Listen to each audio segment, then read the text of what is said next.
Alright, this is just a quick video of a print that I'm doing right now. You can see that the surface is a mirror. This is a completely flat, uh, even thickness around its entire surface. That's an advantage. And the reason for that is because the mirror itself is removable. When you remove a print, you need to remove the build plate from the carriage so that you don't disrupt the tramming. You can see here quickly that the springs are your stock standard springs, not the metal or not the yellow springs or the chunks of rubber. Those are the original springs, original carriage. The mirror itself is user's choice. The bed that the printer prints on is user's choice. It's not considered an upgrade that people claim all the time, because if that were a piece of cardboard and it would print on it, I would be doing it. So basically, what the bed is, what the print surface is mainly user's choice. It's not, it doesn't change the mechanics of the printer at all. It just has a good surface to print on. Again, you can see here it's a mirror. Also, you can see it, I'm printing on number 2090 painter's tape. That's obvious.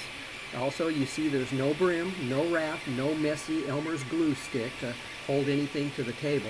I know some people require it, but I haven't for about 4.5 years. I print every day. This is the way my Ender 3, all my Ender 3s print. They're all identical. They look exactly like this one, and there's reasons behind that. So if I'm printing on more than one printer, a certain project that requires all the parts to fit together, if you print on printers that are identical, it's no different than printing on one printer all the parts. Also, you see it's a white Bowden tube, not the blue tube. The blue tube tends to have a smaller inside diameter, which causes friction around that curve right there. It's unwanted, so I don't use it. That is the plastic extruder. It's always been the plastic extruder body. All my printers have the plastic extruder body.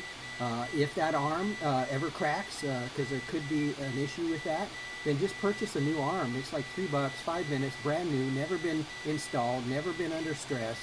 Put it on and it'll print. Okay, so if you think that you're going to have issues with the plastic extruder and you change it to a metal one, you're just opening yourself up for other issues that this one will never have.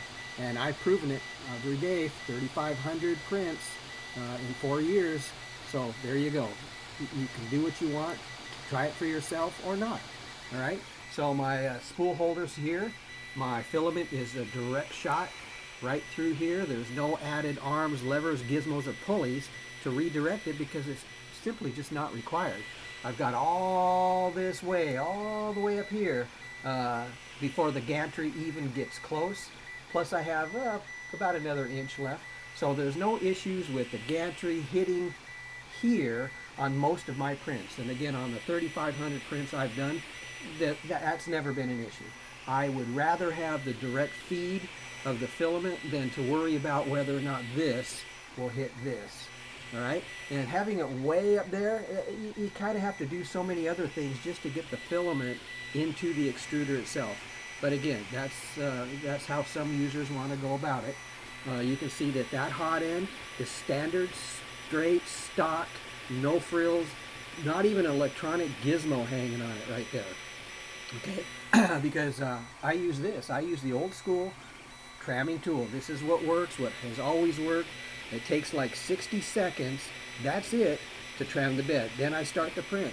I don't have to do a check. I don't have to print any CHEP G codes or anything like that, because once you print that test, you've got to take that test off the bed to actually start a print.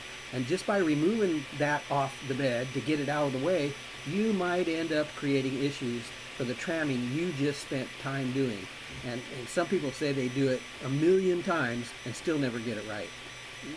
That's sad. Okay, so there you go. It's printing. Again, the springs here are the stock standard, not yellow, not solid chunks of rubber. It's just not required. These springs have been on here the entire life of the printer. All my springs, all my printers have the same springs because there's no problems. You can see there's a good amount of thread sticking out there, so they're properly compressed, not over compressed, not under compressed. It's the Goldilocks zone right there. That's what you need. And people say that knob tends to turn by itself. Never in 4.5 years has that ever happened on any of the 4 knobs on any of the beds or any of the printers that I have. And they are all Ender 3s. I think one of them is a Pro, Ender 3 Pro. But anyway, this is it. It's printing now. And the big picture right here you can see now, again, I'll repeat, there's no Elmer's glue stick, messy glue stick to clean off or add or whatever. There's no brim, no curling. You can see right there, there's no curling. And the big news, there's no heat to the bed. See that? I'm not just making this shit up. It's 0 set point. The bed is room temperature. My nozzle's 210. All right, so this is PLA. It's purple PLA. And you can see it printing right now. You don't need to take any of my word for anything I say or anything that's written down. You can see it right here for yourself. All right, so this is about, I don't know, remaining. We got about 42 minutes left. It's about an hour and a half print, and it's coming along fine, perfectly. You can see the skirt, which is on the outside of that square right there. So we have a skirt, we have the square that I added to the STL file, and then of course you see the print itself. So I can't stress or say anything more than this. You can see it. I don't even have to say anything. You can see it's printing now. That's the stock shroud. There's no changes in the air control flow shroud. No electronic gizmo, no direct drive, just not required. I don't want to add that extra weight hanging on here while my printer's trying to print, right? It's just not needed, and honestly, I don't want to deal with it because this works. We have A, B, C. That's it. 1, 2, 3. This is 3D printing with an Ender 3. All right? Happy printing.